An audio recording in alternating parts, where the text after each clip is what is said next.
I never thought my greatest enemy would arrive wearing a pearl necklace, carrying a lemon pie, and speaking in a voice smoother than Vermont maple syrup. But there she was, Karen. It all started like a Hallmark movie gone horribly wrong. I'd been living in a quiet little suburb just outside the city. Clean streets, lawns so manicured they looked photoshopped. And most importantly, peace. I had a small house, a quiet job, and a backyard that held something special. My grandfather's old wooden workshop. It wasn't much to look at, just some faded timber and creaky hinges, but it was mine. More than that, it was his. Every corner of it still smelled like pine and motor oil and possibility. Then, Karen moved in. At first, she was all smiles and compliments. She baked. She waved. She complimented the birdhouse I hadn't built. "Oh, such a quaint little street," she said the first time I met her, blinking a bit too hard. "It just needs a little love." Red flag number 1. You know how some people talk in a way that makes your skin crawl, but you can't quite explain why? That was her. Like someone trying to imitate a friendly person, but they'd only seen humans on daytime TV. Everyone fell for it. Well, almost everyone. Something about her felt off. I saw it early. The smile never reached her eyes. Her compliments had edges. And then, somehow, 3 months after moving in, she was the new head of the HOA. No one even remembered there being a vote. One day the old president retired for health reasons, and the next day, Karen had a clipboard, a whistle, and a god complex. She went from house to house like she was on patrol. No lawn was safe. No mailbox regulation was too obscure. She wielded fines like they were holy decrees. It started small. A warning about my trash bins being out 15 minutes past collection time. Then a $25 fine because the shade of beige on my garage door wasn't HOA approved. Apparently, there are 13 approved beiges. Mine was off beige. I started to think she had a color wool duct taped inside her skull. At first, I tried to stay out of it. Smile. Nod. Pay the fines. I figured, maybe she'd lose interest. Spoiler, she didn't. And every time I got a notice, she'd be there a few hours later, just stopping by to see how things are going. With that syrupy tone and that damn clipboard, I watched as neighbor after neighbor cracked under her reign. Old Mr. Hank had to repaint his shed 3 times. Maria down the street got fined for planting unauthorized flora. They were tulips, for God's sake. But I still stayed out of it. I didn't want trouble. I had my life, my work, and that little wooden workshop in the back, my sanctuary. I kept my head down and my bills paid. Until the day I came home and saw nothing. My workshop was gone. I mean gone. Flattened. Like it had been surgically removed from existence. A few splinters, a pile of sawdust, and the smell of fresh bulldozer tracks where history used to stand. At first, I thought I was hallucinating. I stood there, my bag still in my hand, just staring at the empty patch of dirt like my brain hadn't caught up yet. And then, like some twisted Disney villain making an entrance in Act 2, she appeared. Karen, dressed in a pastel tracksuit, smiling like she'd just won a bake-off. "Oh good, you're home," she said brightly. "I see you noticed the cleanup. That old shack was a hazard. You're welcome." She handed me a slip of paper. "A bill. For the demolition," she added, like I'd just gotten a manicure. I stared at her. "What did you do?" Karen raised an eyebrow. "It was a safety issue. The structure was unstable." "No, it wasn't," I said, voice barely above a whisper. "I have inspection reports. It passed every year. It was on my property. It wasn't even visible from the street." Karen gave me the kind of smirk that made me want to launch a lawn gnome at her head. "This is about the safety of the community," she said. "And the HOA decides what qualifies as a threat." She didn't mean the HOA. She meant her. I took a deep breath. My voice dropped. It wasn't a yell. It wasn't even loud. Just low. Calm. Cold. "No. This isn't about safety. This is about the unchecked ego of a suburban tyrant." That struck something. Karen's face twitched. Just slightly. Then she leaned in and, in a voice like nails on a chalkboard, whispered, "And what are you going to do about it?" I met her eyes. "You'll see." She chuckled, gave me one last condescending once-over, and strutted away like she'd won. But she hadn't won. She'd just lit the fuse. I walked inside, shaking. Not with fear. Not anymore. Something inside me had snapped into place. I wasn't angry. I was focused. I cleared off the kitchen table, grabbed every HOA document I had, pulled up bylaws, searched ordinances, pulled inspection reports, started cross-referencing. I barely slept that night. And when I did, I dreamt of her house being demolished by karma wearing a hard hat. The next morning, I skipped work. I'd gone nuclear. By day 2, I had a list of inconsistencies, things that didn't add up, some weird votes, strange expenses, a receipt for emergency aesthetic compliance landscaping paid from HOA funds on Karen's lawn. But I knew I couldn't do this alone. To take down a tyrant, I needed allies. So I made the rounds. Casually, of course. I started with Hank, then Maria, then the twins at the end of the block who'd been fined for having a Halloween decoration still up in November. The reaction was always the same. You too? Hell yes, I'm in. And just like that, the resistance began. Karen walked by later that evening, smug as ever. She saw us, just a few neighbors chatting on my porch. She smiled, waved. She didn't know, but she would. Oh, she would. You ever watch one of those spy movies where the ragtag team starts forming? Yeah, it felt exactly like that. Except instead of ex-special forces, I had Carl from across the street who couldn't program his garage door opener, and 3 suburban moms with vendettas and access to high-resolution printers. And yet, they were perfect. Everyone had a story. Hank had been forced to replace his mailbox 3 times in 1 year. Each time because the HOA had revised the aesthetic guidelines. Maria's backyard fountain got torn down because Karen claimed it was a mosquito breeding zone. Spoiler, it had a filtration system and goldfish. We didn't just want revenge. We wanted justice, with a little sarcasm on top. I turned my living room into a war room. Blueprints, printouts, folders labeled things like mailbox gate and tulip tyranny. We even had code names for each other. I was workshop. Carl insisted on Laserhawk. No one corrected him. It felt right.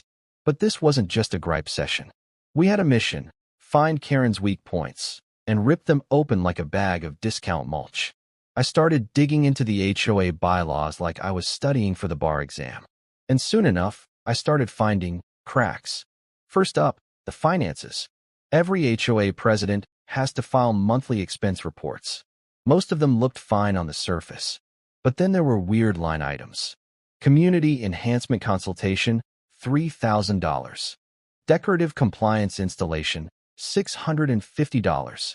Emergency HOA travel reimbursement, $500. The destination? A luxury resort 2 hours away. The reason? Community Standards Seminar. Yeah, and I'm the Queen of England. That's when I paid a visit to Harold, the HOA treasurer. Now, Harold is the kind of guy who wears socks with sandals unironically and listens to old jazz through a record player. A harmless man. But beneath that cardigans and colonial war documentary surface, a deep, bitter hatred for Karen. She pushed me out of all budget meetings, he whispered as he handed me a flash drive. Told me finances were a sensitive domain now. Sensitive my ass. The drive was gold. Years of budget discrepancies. Missing votes. Donations that were never approved. It was the HOA version of Watergate, and Karen was our Nixon, except with worse hair and more pastel. By week's end, our group had grown to 12, then 16, then over 20. We held secret meetings at odd hours, covered the windows, used code phrases like, "The eagle has a violation." Okay, that one was Carl's idea again. But we knew Karen was watching. She'd started noticing the clusters of people on lawns, the increased foot traffic to my place, the whispering, the lack of fear. She still strutted around like she was queen of the gated kingdom, but I could tell. She was nervous. The tipping point? She tried to find Hank again for not edging his lawn symmetrically. Hank told her, and I quote, "I edge my lawn how I damn well please, ma'am." Then turned on his sprinkler while she was standing on the curb. That was the moment we knew we weren't just resisting. We were winning, but we needed a plan. A final blow. Something Karen couldn't ignore. And that's when the idea hit me. The upcoming HOA general meeting. It was scheduled for 3 weeks out. Usually just a boring circle of folding chairs and Karen reading a list of violations like she was Moses on HOA Mount Sinai. But this time, it would be her reckoning. We had everything we needed. Photos of her mailbox, off-center and non-compliant. Evidence her decorative gnomes exceeded height regulations. Her lawn lighting system, way above the legal lumens. And the finances? Oh, the finances. Harold gave us itemized documents showing thousands spent with no approval process.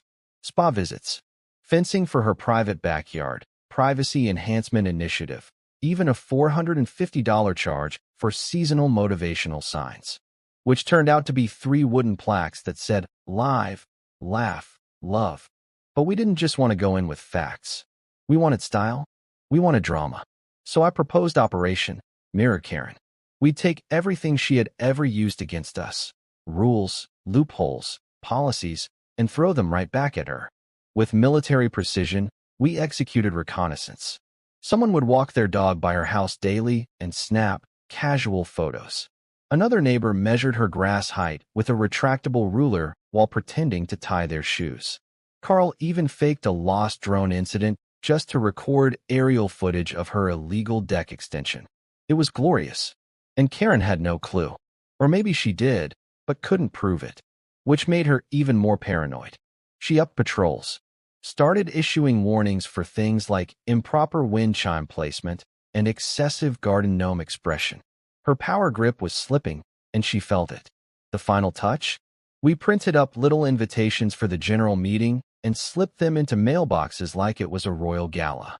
Karen, of course, didn't know we'd also been sharing files with the county office, the zoning board, and yes, even a local journalist who specialized in HOA horror stories. You could call it preemptive celebration. The day of reckoning was coming, and when it arrived, oh, we'd be ready.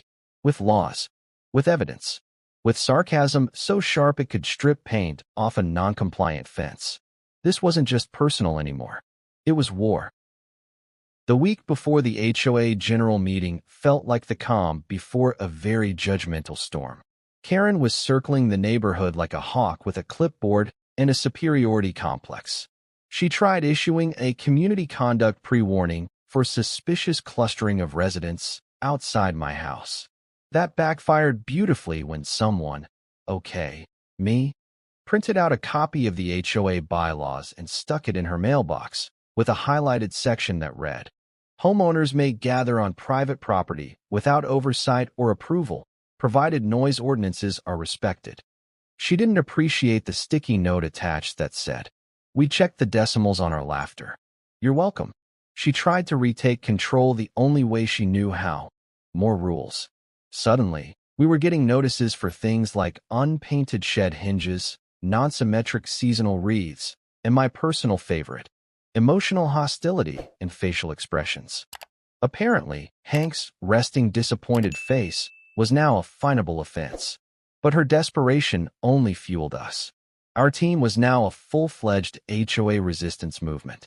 Carl printed flyers. Maria created a color-coded chart of Karen's offenses. Harold had begun preparing a presentation.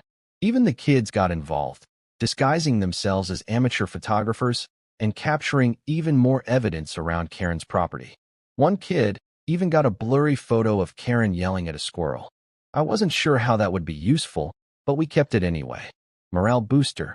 The crown jewel of our operation, though, that was the finance dossier. Let me paint a picture. Karen's porch, luxury teakwood, definitely not HOA approved. Her roof, newer than the neighborhood standard, and installed with HOA funds labeled Emergency Weather Resilience Improvements. We didn't even have weather emergencies. The worst we'd had was a mildly aggressive breeze in April. Her decorative hedges had been sculpted by a landscaping company paid via an account labeled Community Frontage Beautification, which was ironic, considering Karen had cited someone last month for overambitious shrub presentation. But none of it compared to what Harold found in the reimbursements folder. A spa membership, filed under Chairperson Stress Management. She'd been getting monthly massages, with our HOA dues, and somehow, that felt more evil than everything else combined. The neighborhood buzzed in the final days leading to the meeting. Everyone was ready. Scripts were written, roles assigned. We even practiced how we'd enter the room, like it was Ocean's 11, Suburban Edition. Then, the day arrived. The HOA General Meeting, held at the local community center, which usually hosted book clubs and overly enthusiastic Zumba instructors. But tonight, it looked like the setting for a trial at The Hague. Chairs were filled. Neighbors packed the place wall to wall. Even the people who usually don't get involved showed up, armed with notebooks and quiet fury. And there she was, Karen, wearing a pastel power suit like she was about to announce a hostile takeover of a bakery chain. Clipboard clutched in one hand, a stack of printed agendas in the other. She had no idea she was walking into an ambush. She tapped the microphone, cleared her throat, and gave her usual plastic smile. Good evening, everyone. Let's begin with violations. I stood up, with a thick manila folder under one arm and Harold beside me, hands full of documents. Actually, I said calmly, we'd like to begin with an urgent item. Karen blinked. That's not on the agenda. Oh, but it's definitely on ours, I said, placing the folder on the table in front of her. She opened it. Silence. Then, a rustle of papers as she skimmed through photographs, spreadsheets, highlighted passages from HOA bylaws, and enough receipts to kill a small forest. What is this? She hissed. Evidence, I replied.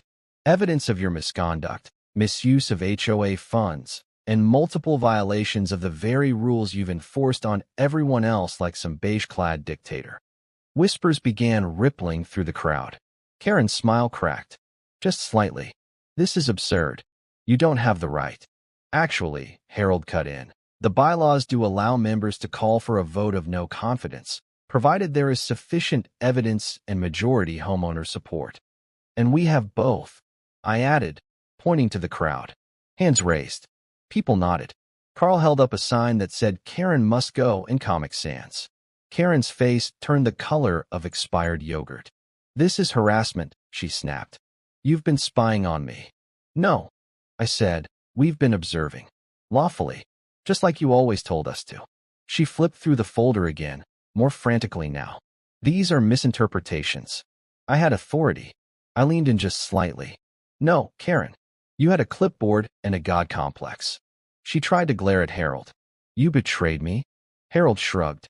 You made me categorize my bonsai tree as a foreign invader. What did you think would happen? More laughter from the crowd. You could feel the shift. The power draining from her like someone pulled the pastel plug. Karen's hands trembled slightly. This isn't over. Oh, but it is, I said, taking out one last envelope. We've submitted all of this to the County HOA Oversight Board and local code enforcement. They'll be visiting soon. Real soon. And then, I placed the final nail on the table. A copy of the demolition report for my workshop. And signed. Unapproved. And very, very illegal. You demolished personal property without due process, I said. This alone could get you sued. Karen stared at the paper like it had just spit in her face. We're done here, I said. Effective immediately, the neighborhood votes to remove you from the HOA leadership. Carl led the applause. Maria brought cupcakes. Karen stood there, breathing heavily, face frozen in something between fury and disbelief. For the first time in her life, her clipboard offered no protection. And then we walked out of that room. Every single one of us. She stayed behind. Alone. Karen's downfall wasn't swift. No, it was slow. Painful. Thorough. Like molasses sliding off a porch railing in July heat. If the molasses were tax forms, code violations, and very official-looking men with clipboards. It started the next morning. 7:43 a.m. Sharp knock on Karen's front door. A man in a crisp blue polo with county code compliance stitched above the chest. Clipboard in one hand, camera in the other. Karen answered in a house code, and what I can only assume was a facial mask made of desperation and panic. From across the street, I watched through binoculars with my coffee. Not spying, just active neighborhood observation. See Section 3.4 of the HOA Participation Bylaws. It was poetic. By noon, another car pulled up. Then another. One from the zoning office. One from environmental regulation. one from the auditor's office, holding what looked suspiciously like the same folder we handed over at the meeting. Karen's house became a parade float for bureaucratic justice. Day 2 brought the building safety division. Apparently, her deck extension didn't just lack HOA approval, it lacked any approval. Day 3, someone from the state tax board stopped by asking a few questions about reimbursement claims. And every time, I swear I heard the faint screams of a pastel regime collapsing. Word spread fast. Neighbors peeked from blinds. Kids on bikes circled like vultures with juice boxes. Someone even posted a photo of her mailbox on a local Facebook group with the caption, "Guess who's not mailbox compliant now? Karen." My favorite part? She stopped smiling. That fake, syrupy sweetness? Gone. Now it was all tight lips and darting eyes. She walked faster, talked less, and, my personal victory, she stopped carrying the clipboard. It was like cutting off a wizard's staff. By the end of the first week, she tried damage control, sent out a half-baked apology letter to the neighborhood claiming she was overwhelmed and acting in the community's best interest. She even used the words miscommunication and unintentional overreach. Maria sent it back, corrected in red ink, graded at D+. But justice wasn't finished. Week 2 brought the hammer. She was formally cited by the county for unauthorized demolition of private property, aka my grandfather's workshop, unauthorized personal expenditures using HOA funds, violation of local zoning and housing regulations, fraudulent reimbursement filings. Each citation came with fines, restitution, and in some cases, court summons. She tried to fight back, of course. Hired a lawyer who looked like he hadn't won a case since fax machines were invented, claimed personal vendetta and organized harassment. But when the investigator pulled out a side-by-side of her illegal deck and my demolished workshop, even the lawyer looked like he wanted to change teams. In the end, she had to pay back over $18,000 to the HOA, plus another $6,000 in fines. The kicker? She was personally liable for the damages to my workshop, including historical restoration fees. Apparently, old grandpa's handwritten construction notes made it a minor preservation interest. Thanks, Grandpa. The final blow came in an envelope. A formal notice from the county. Due to the volume of complaints, confirmed violations, and administrative findings, Karen was banned from holding any leadership role in a registered HOA or community board in the county for a minimum of 5 years. Karen? Banned. HOA Karen? No more. Just Karen. Beige and defeated. And as if the universe wanted a cherry on top, she quietly put her house on the market the next week. The sign popped up overnight. For sale by owner. No open house. No goodbye letter. Just a moving van at dawn, 2 exhausted-looking nephews, and Karen avoiding all eye contact like the villain at the end of a Scooby-Doo episode. She was gone by the weekend. The neighborhood? Celebrated. We threw the biggest block party in years. Hank fired up his vintage smoker. Maria made a 3-layer cake shaped like a clipboard, with a fondant X through it. The kids made a banner that read Freedom Day in glitter glue and construction paper. We set up lawn chairs in the middle of the street. No permits. No Karen to fine us for unauthorized temporary gathering infrastructure. At some point, someone handed me a mic. They wanted me to say something. So I stood up, cleared my throat, and said, "Sometimes, to beat a Karen, you have to become a Karen. Just for a little while. Long enough to beat her at her own game, but with better hair and morals." Laughter. Applause. Someone yelled, "I'm naming my kid after you." Then I added, "Oh, and if anyone wants to help rebuild my grandfather's workshop, I've got beer and an ungodly amount of wood glue." Every hand went up. We rebuilt the workshop in 2 weekends flat. This time, even better. Reinforced frame. Custom sign over the door. No Karens beyond this point. It's quiet now. Peaceful. The lawns are still manicured. The mailbox is still straight. But the tyranny is gone. And somewhere out there, Karen is probably trying to infiltrate another HOA, somewhere far away. But if she does, let's just say, I've started writing a guidebook. Thank you for being with us. Please share in the comments where you are watching from and whether you liked everything, and see you next time.